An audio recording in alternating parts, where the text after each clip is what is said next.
ॐ श्री परमात्मने नमः। अथ नवमोऽध्यायः राजविद्या राजगुह्ययोगः। Today we will start with chapter 9. As you know, chapter 9, it is talking about the Ishvara. We have discussed this, how Bhagavad Gita is divided into segments and everything. In this segment, we are learning about the nature of Ishvara. So this chapter, as such, it doesn't need a big introduction. As we go through the shlokas, there are some deep meanings that we will see the explanations for. This chapter is one of the most important chapters in this segment. It has got some very well-known shlokas, very deep shlokas. So we will try to learn this in detail.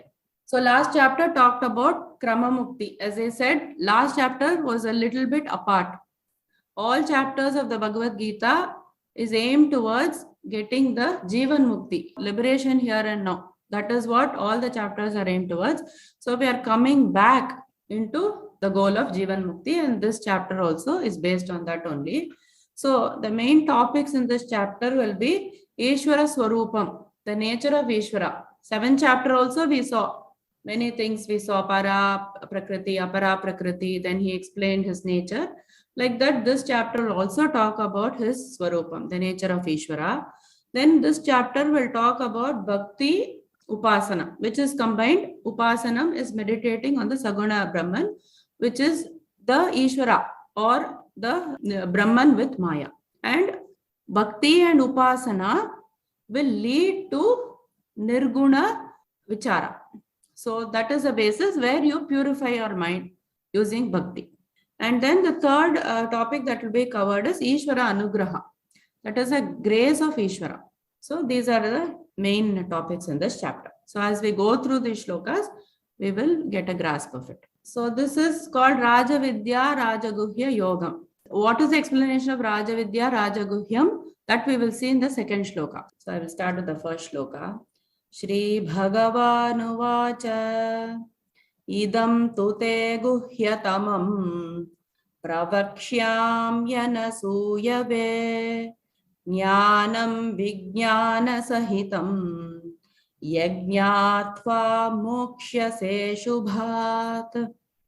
So here there is no question from Arjuna. Krishna himself starts to talk and he says that I am going to explain to you something which is very important. He says, first we'll see the explanation, then we'll go into the meanings. Krishna says, I'm going to give you the very confidential knowledge. And in the first 3 shlokas, he does the stuti of this knowledge, or he does the praise of this knowledge. Why am I going to talk about this knowledge? What is the greatness of this knowledge? He wants to get Arjuna interested in this, and he wants to tell the greatness of this, so everybody will become involved in it. He is going to describe it in 2 ways. I'm going to give you the knowledge. That is, he is going to say that this knowledge is the most confidential. Why is it the most confidential? There are many reasons why this is called the most confidential. Guhyam means it is confidential. It is a secret, basically. And because it is a secret, because we say secret is very sacred. This knowledge is very sacred. And why is it confidential? It is very rare. Other kinds of knowledge can be easily obtained. But this knowledge, even if it is given to you, it cannot be understood. So that is why it is very rare. So in 2nd chapter also, Krishna said, the people who seek this kind of knowledge will be very rare. The teachers of this will be very rare. Even if somebody hears it, they will not be able to grasp it. Like that he said. Ascharyavat pashyati kaschidenam, in that shloka he said. Like that he is saying it will be most rare. And also, why is it confidential? Because you have to handle it with care. Because not everybody can understand this kind of knowledge. People may talk ill about this knowledge, or they may not understand it properly. That is why it has to be given to the person who can receive it. That's why this is also handled with care. That's why it's also most confidential. And as I said before, it has to be given to the most eligible persons. For everything, there needs to be an eligibility. Like you cannot go to university without passing 12th standard. Like that, there are prerequisites to obtain this jnana. If you don't have those prerequisites, then there will be no effect. You will not be able to grasp it.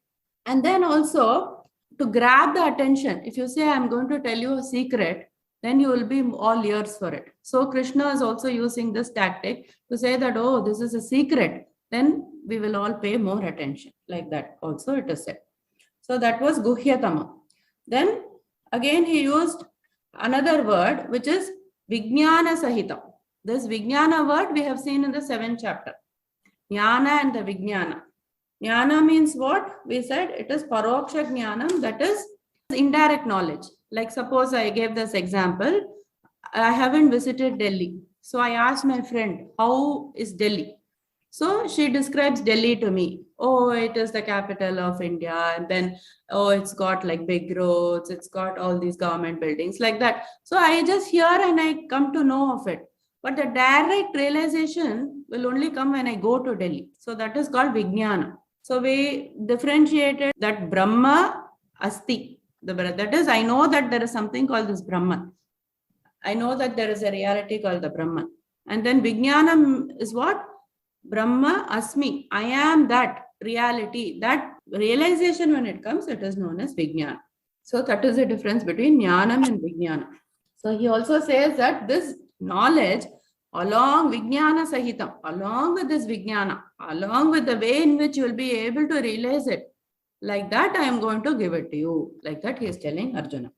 And then he also uses one very word to address Arjuna, Anasuyave. So Anasuyave means basically, Asuya means person who is jealous, that kind of a thing it is used. But in this Adi Shankaracharya, he gives a meaning that this person does not talk about the other person's faults. If you have noticed some fault about others, you come at the back and laugh at them, or you make a big discussion about it. So Arjuna, you are not like that. Like that he is telling. So this is what for us to develop those qualities. So if you have such a quality, then this knowledge is very easy for you to grasp. Like that he's saying. And then he's saying, if you get this kind of a knowledge, what I am going to give you, Moksha se Ashubhat. We shouldn't read it as Moksha se Shubhat. Moksha se Ashubhat. From all the miseries, you are relieved when you get this kind of a knowledge. So we will see the specific meanings.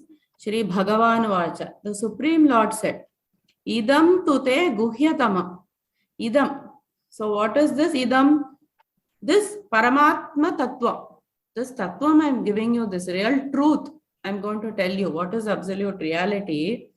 Tute guhyatamam. It is the most confidential. So we saw many meanings for it. Why is it confidential? It is a secret. It is sacred. It is most rare. You have to handle it with care. It should be given only to eligible persons. And he is asking Arjuna's attention. So that's why also he said confidential. So we saw that confidential. Guhyatamam pravakshyami. I shall impart to you. Anasuyave. The one who doesn't see other people's faults. The one who doesn't cavil. So such a person, he is such a pure person. So for you, Arjuna, I am giving you this knowledge. Jnanam Vijnana Sahitam. So Jnanam is the knowledge. Vijnanam is the realization. Realization of that knowledge. That only we are aiming for. After you get the knowledge, you need the realization of that knowledge. So along with that, I am going to give it to you. Sahitam is with Yat Jnatva Moksha se Ashubhat. Knowing which, Yat, which Jnatva knowing, Moksha se, you will be released from Ashubhat, from all the miseries of this material existence. Like that, he is starting this chapter. And the general translation is, the Supreme Lord said, O Arjuna, because you are the one who doesn't cavil, I shall now impart to you this very confidential knowledge, upon knowing which you will be released from miseries and material existence. I shall impart to you this knowledge combined with the experience of the knowledge or the realization, knowing which you will be released from all miseries of this material existence. Like that, he starts this chapter. Shloka number 2. So Shloka number 2 is a continuation of that. He is talking about the greatness of this jnana. And he is going to give 7 words to describe this jnana. What is this jnana? So Shloka number 2. Raja Vidya Raja Guhyam Pavitramidamuttamam Pratyakshaavagamam dharmyam Susukham kartumavyayam. So the chapter's name was Rajavidya Rajaguhya Yogo Nama. Right? That name of the chapter was this. So this is the why it is called this yoga, because he is giving the most confidential knowledge here. So hence the name of the chapter. So what is Rajavidya? So 7 words he used to describe, 7 phrases he used to describe this jnana. One is Rajavidya. Rajavidya means it is the king of all the sciences. So this is the vidya about the Brahman. And that is why it is called the Rajavidya, and it is the king of all the other vidyas. So here all the other vidyas means, or whatever you come to know about an object, whatever sciences you learn, all the other things are classified as apara vidya. Other vidyas are not that great because it is based on something that is perishable. So when you have a knowledge about something that is going to change, then it becomes perishable. Suppose you know somebody and you say, oh, this person is like this and this. Tomorrow that person will change. So the knowledge about that person also has to change. So everything in this world will be moving. It will be deteriorating, it will be changing. So the knowledge acquired about that will also keep changing. But this knowledge is constant. So this is called the Rajavidya. And it is also known as a Paravidya. It is about the Brahman. So Rajavidya, Rajaguhyam. So we said that he said it was the most confidential knowledge, and it is a very profound secret as well as a great mystery. Not everybody is able to understand it. What is it? Even if somebody gives you that knowledge, we are not able to understand it. So it is a secret as well as it is a mystery. So that is why Rajaguhyam. And then he says Pavitram Uttama. It is a great purifier. What is this jnana? Basically, it removes your individuality. People here in this world will say you must have individuality. But for us, the knowledge is that this individuality will be removed. So this is called the great purifier because there will be no arrogance. It is an enemy of arrogance. And it purifies your body and the mind. Your body, every day you have to have a bath. Your mind, rubbish will start to go into your mind. You have to purify with meditation and all that. But once you get this knowledge, you purify your body, you purify your mind. It is above all these things, the body and the mind. So it is called the Pavitram Uttama. Uttama Pavitram. It is the highest purifier that there can be, this knowledge. It will purify everything because once you know that you are not this body and the mind are both considered impure. You can purify this, but again it will become impure. How much ever you scrub, sit in the bathtub, whatever, next day you have to have a bath. So it will get impure. But once you know that I'm not this body and the mind, you get very pure. So this is called the purifier. So that is the Pavitra. And then Pratyaksha Avagamam. So Pratyaksha Avagamam means it is directly perceptible here and now. What are we trying for? Not going to any loka, not in any other janma. We are trying to realize here and now. So directly it was possible. And Avagamam means what it is that the palan of this jnana, what will be the palan of this jnana is that you get total peace. Whatever things you do in this world, even if you are not entirely unhappy, people who are very worldly, no, this is how we should lead our lives, all that they will say. But if they ask them, are you very content with yourself? Are you very happy? No, I am not content. I have some disturbance in my mind. So that jnana palam will be that total contentment, total purity, total bliss. So this is directly experienceable. The palan of the jnana is directly experienceable. And then dharmya. We say that this Brahman is above dharma. That means people will ask the question, is it adharma? It is not adharma because people who are jnanis have gone through the path of dharma and now they have realized. So it is also dharmyam, he says, that it is coming from the path of dharma only. It is coming from the path of virtuousness. So it is dharmyam.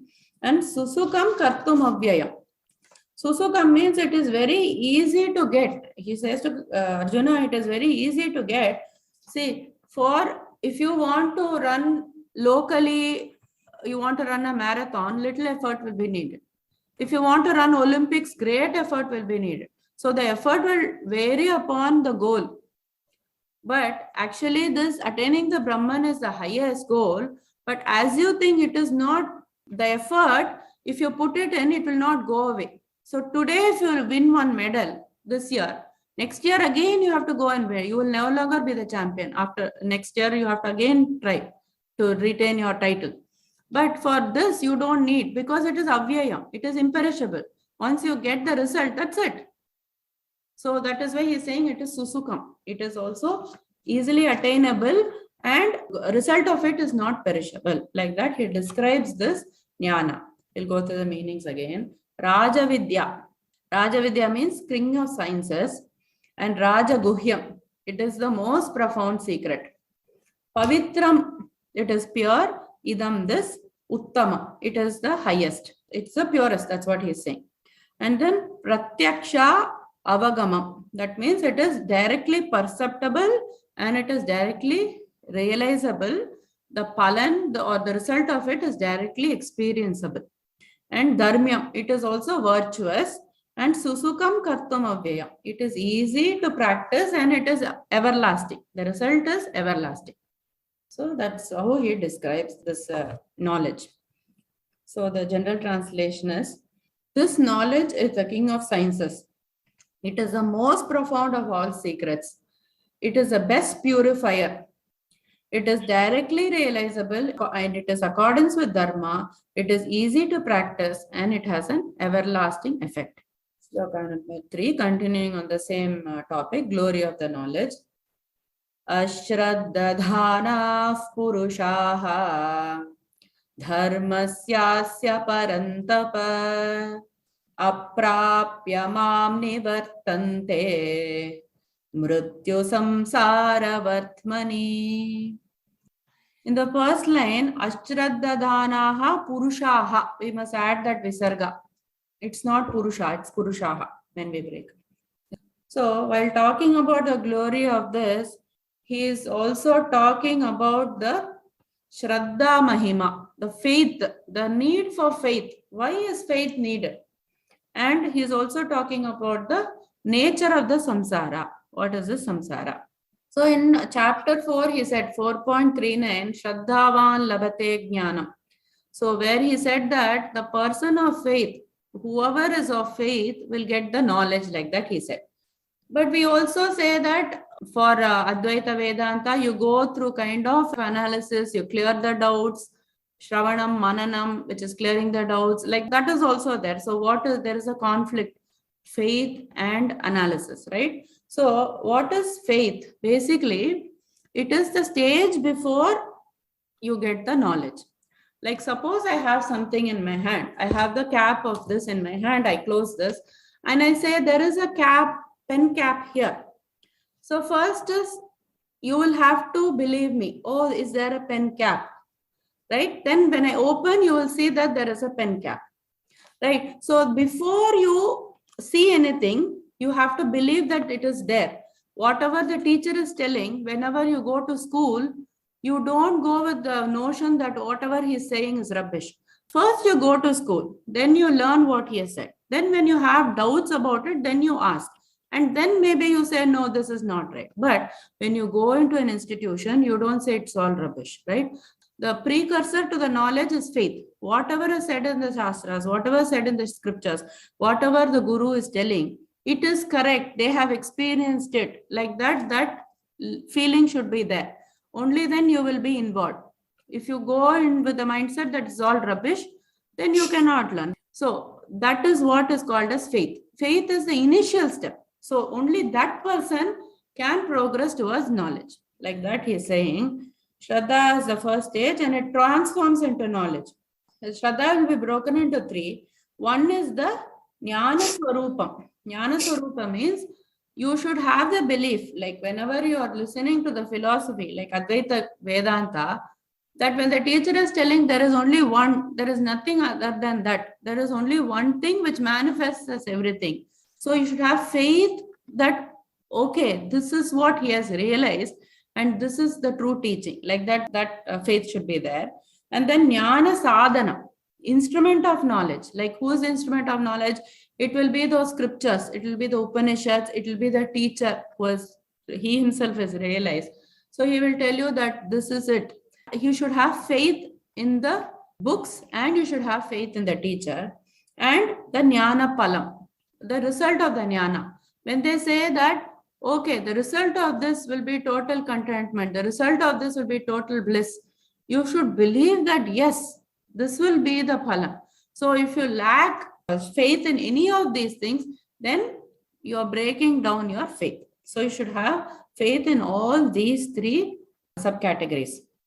Okay, so then he is talking about the samsara. So the people who do not have faith, he's saying, okay, you don't have faith, no problem. But people who do not faith, what will happen? Mrityu samsara vatmani. They will continue in this worldly existence, in happiness, in sorrow. They will keep in the cycle.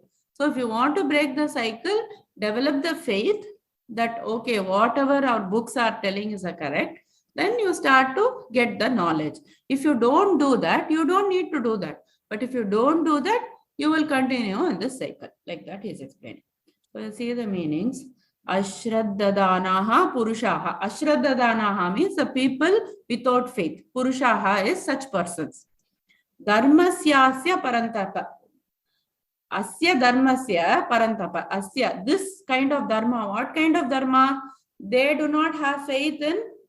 They will say, okay, this knowledge and all is not correct. Like that they will say. Or they will say, oh, this guru, some fault is there with this guru. Or this scriptures, they are not telling the correct things. I will follow only what I want. Like that they will say. Or they will not believe in the result. So this is the asya dharmasya. This kind of a dharma, they don't believe.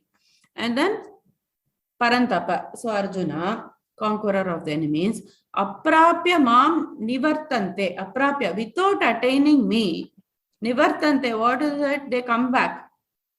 Mrityu samsara vartmani. Mrityu samsara means the death, the samsara which is riddled with death.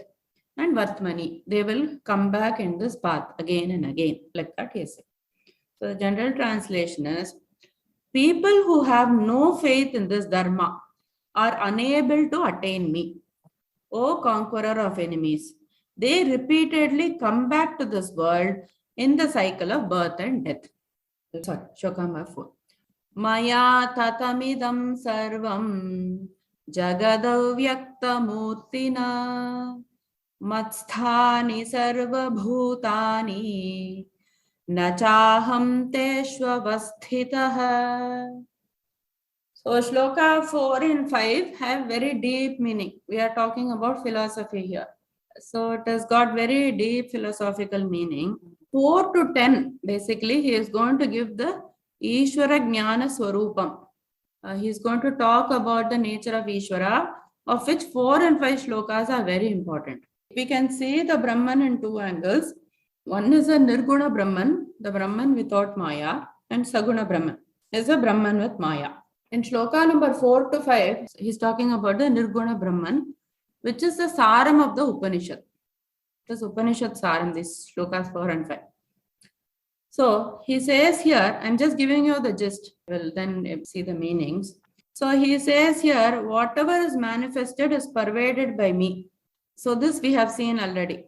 Maya tatamidam sarvam. Tatamidam means pervasion. Everything, animate and inanimate object, it is pervaded by this one reality, which is the Brahman. And it is this Nirguna Brahman that we understand. Then he says, Jagatavyakta Murtina. So, pervaded by me is giving more description. Who is in this unmanifested form? What is this unmanifested form? It is this Nirguna Brahman. It is of Sat, Chit and Ananda. Sat meaning truth or existence, Chit meaning Jnana, and Anandam means Purna. like completeness. This is how it is described. Nothing is apart from these three things that we have said, Sat, Chit and Ananda. That is the definition of this Nirguna Brahman.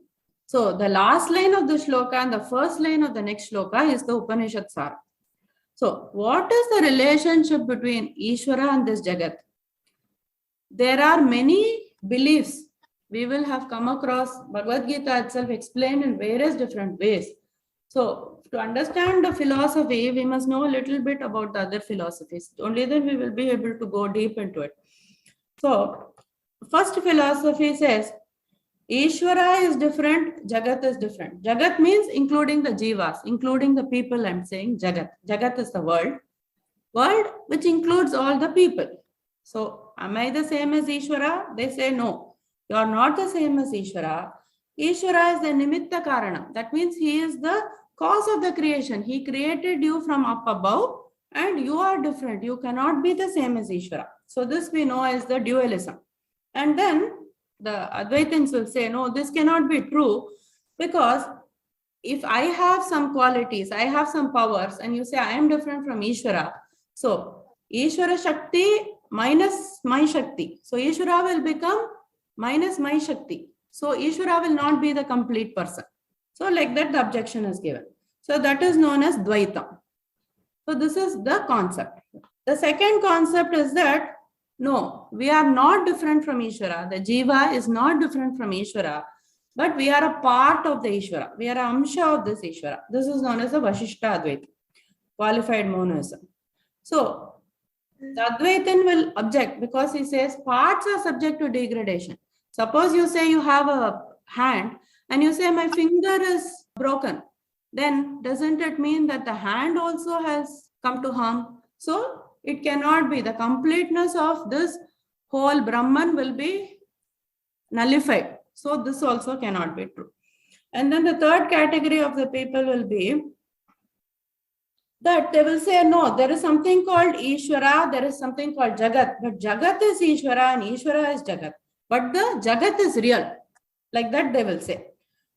So that also becomes Dvaita Advaita it is called. So there also it becomes nullified, because in Bhagavad Gita itself he says Anityam Asukam Lokam, like that he says. So this Loka or this Jagat is full of not permanent, Asukam, it is full of misery. Like that you cannot attribute the quality to Ishvara, who is Anandam, who is Purna. So that also becomes nullified. So now we come to the philosophy of this Advaita Vedanta, where they give the definition or the relationship between Ishvara and Jagat as Satya Mithya Sambandha. So one is the truth, one is just like an appearance. You will hear this in Advaita often, the snake and the rope example. The snake is not real, the rope is the real thing, but the snake is an appearance. It appears as though it is there, but it never existed. Like that, they will give the explanation of the Jagat, that there is only one thing. Other things are all the Nama Rupa of this one thing. There is only one thing. So they give the relation as Satya, that is, it is existing in all times. This Brahman is existing in all times. The Mithya is not existing in all times. Body comes, it goes. Okay, this I have this paper in front of me, tomorrow it will be destroyed.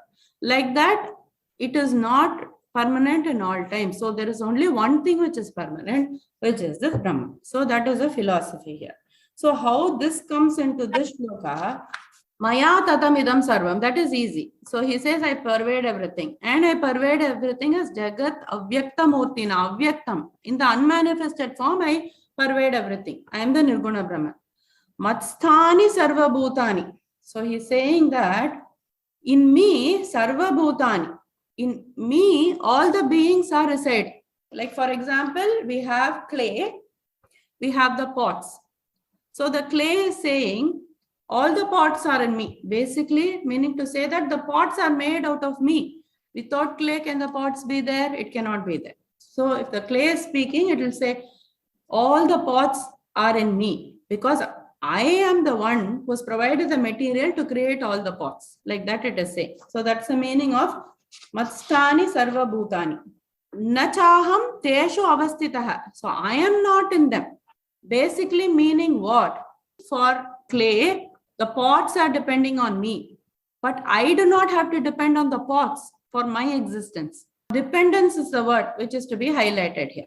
The pots will depend on the clay, but the clay will not depend on the pots. If the pots are broken, that's fine. The clay will still exist.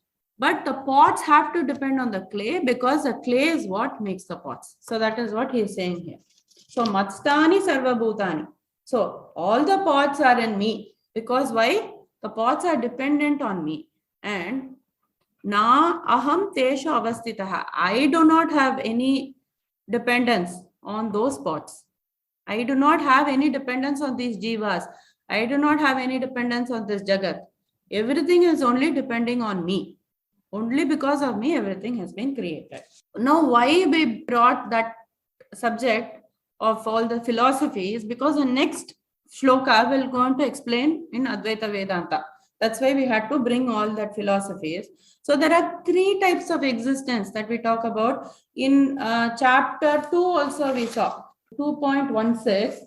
Nasato vidyate bhavaha, na bhavo vidyate sataha, ubayorapi drushtantah, tvanayos tattva darshibihi. Like that we saw in chapter 2, which said that of the transient there is no endurance, and of the eternal there is no cessation. Like that he said. What did it mean?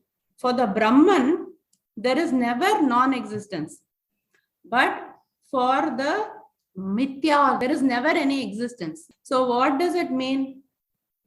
Brahman or Sat means it has to exist in all the time. It will be there all the time. That is called Sat.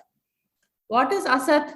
When we say it's a square round, can it exist? No. Either a square or a round. So something that never exists, a human being with horns, whatever, it cannot exist, that we call as Asat. It can never exist. What we call as Mithya is that it has dependent existence and it has existence only a certain time. Like our body, it comes and it goes. It has a dependent existence on this Brahman and it exists for only a certain period of time. So whole philosophy is only based on this, that the Sat and the Mithya combined is what we see as the world. This is a relationship between the Jagat and the Brahman, is that of Satya Mithya Sambandha. Like that, that is the relation, is the concept of this philosophy. So when we see shloka 5 only, we will know fully. Let me finish this shloka and then we will understand more. So Maya tatam idam sarvam. Maya means by me. Tatam idam sarvam. It is pervaded. Idam means this jagat. All these things are pervaded me sarvam. Entire jagat. Jagat word is also there. So the whole world is pervaded by me. Avyakta murtina, in the unmanifested form. Matstani sarvabhutani. Matstani, in me sarvabhutani, all beings. Na cha aham teshu avastitaha. I am not teshu in them. I do not dwell in them at all. So the entire cosmic manifestation is pervaded by me in my unmanifest form. All living beings dwell in me, but I do not dwell in them. Continuation of this is going in the first line of shloka number 5. Nacha matsthani bhutani pashya me yogamaishwaram bhuta bhrinna cha bhutastaha mamatma bhuta bhavanaha. So he says, continuation from the previous shloka. So what did he say?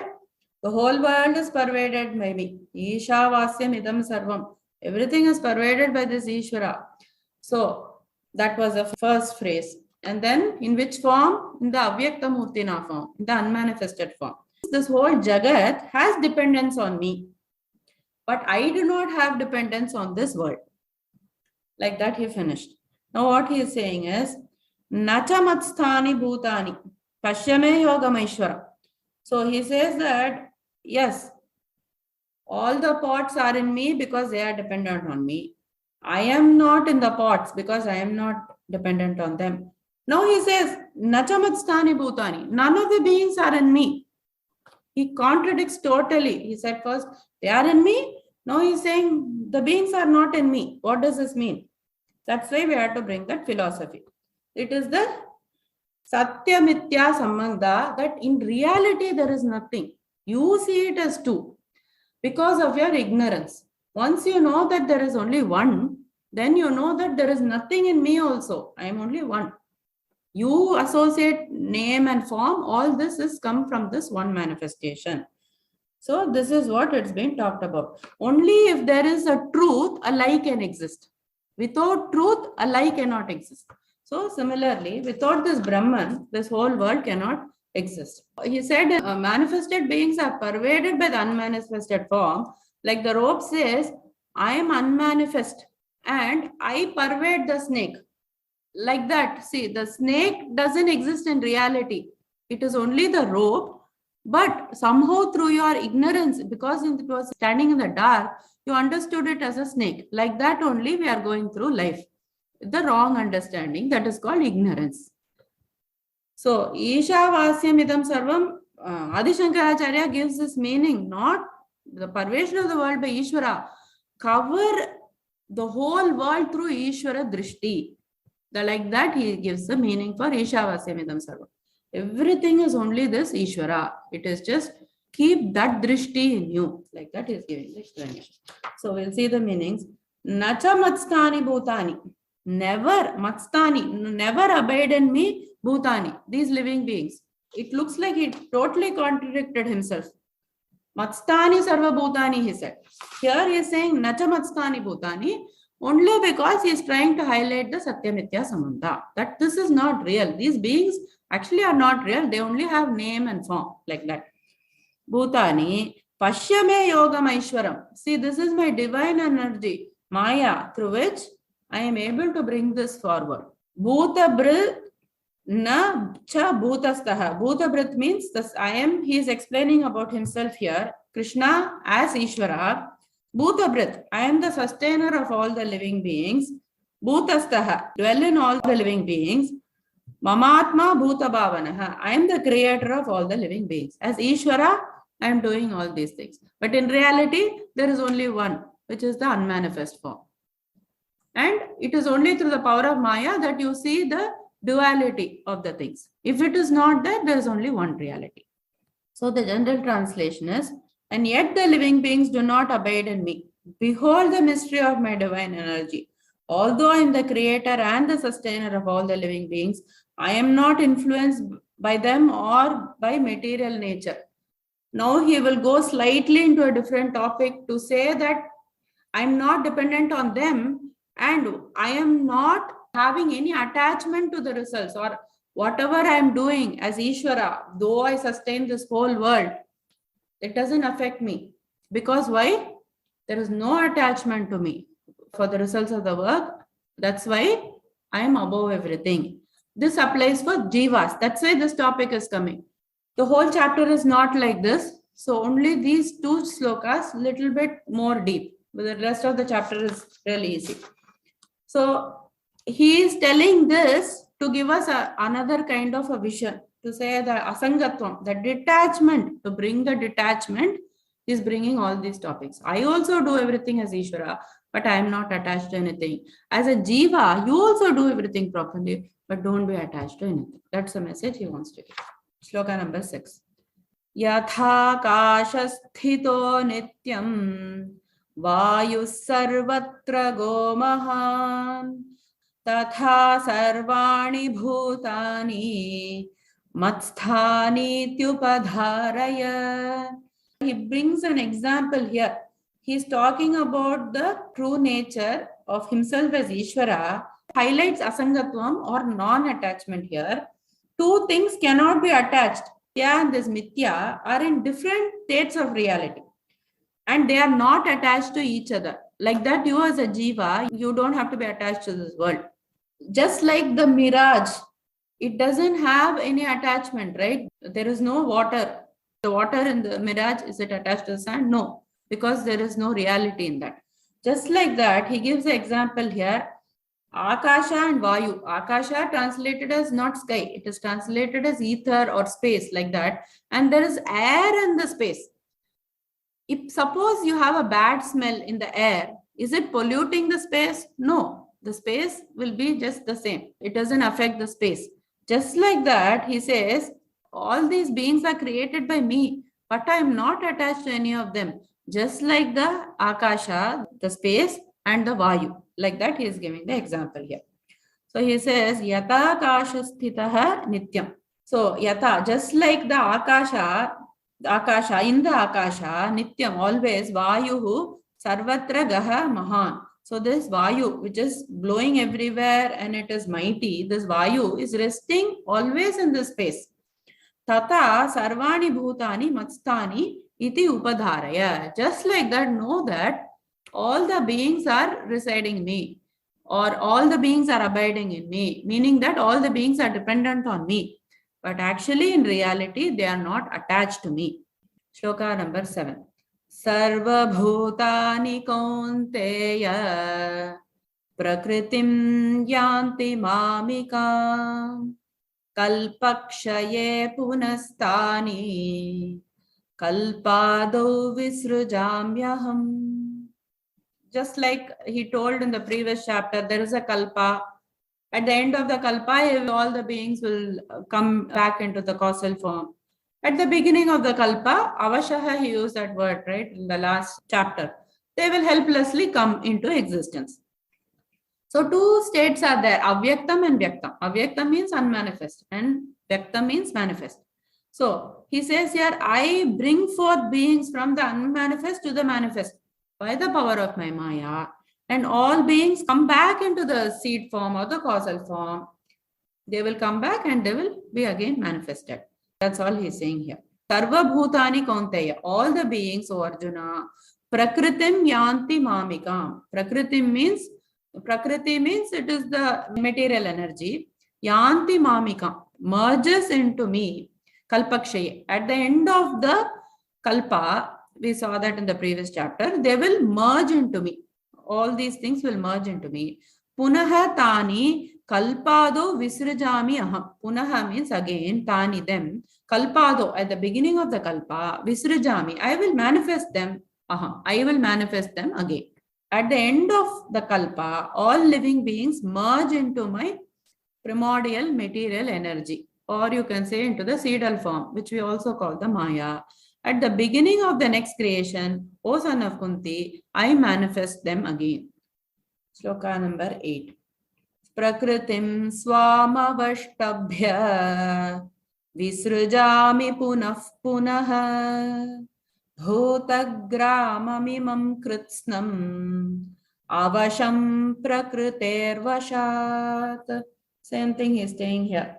Being come helplessly, not out of their own will, because of their papa and punya, and they are coming out helplessly. So Maya, Prakriti, the source of all the papa and the punya. And he says that because of me, I preside over this. Avashtabhya, Prakritim Swam Avashtabhya. I preside over this material energy. Visrajami, I generate punah punaha. Again and again, these beings come to be manifested. Bhutagrama, all these beings, Bhutagramam, Imam Kritsna, all of these Imam, these beings, Avasham, without any control of themselves, Avasham, beyond their control, it is Prakritehe Vashat. So this is the important thing. They are controlled by their own natures. We say that this other person has to change the nature, he has to be this and that, like this we expect. But the truth in reality is nobody can control their own nature. We are not able to control our own natures. So because we are not able to control our own natures, meaning we are getting sucked into this. Unless you go in the spiritual route, you will never be able to change your reality. Because why? You will think that this is the reality. To overcome your nature, you need another kind of conditioning. That comes from this kind of spiritual study, with kind of good company, with kind of company of the gurus. Only then we are able to change our own nature. If we are into ourselves and into the same environment, we will be stuck in the same place. So this nature has to be overcome, and we need to take the help of spirituality. Otherwise, being sucked into the cycle over and over again. So he says here, presiding over my material energy, I generate these forms again and again in accordance with the force of their natures. Because of our natures only we come forward. So we very easily say, oh, this is my nature. But this nature has to be overcome. If it is not a good nature, it has to be overcome.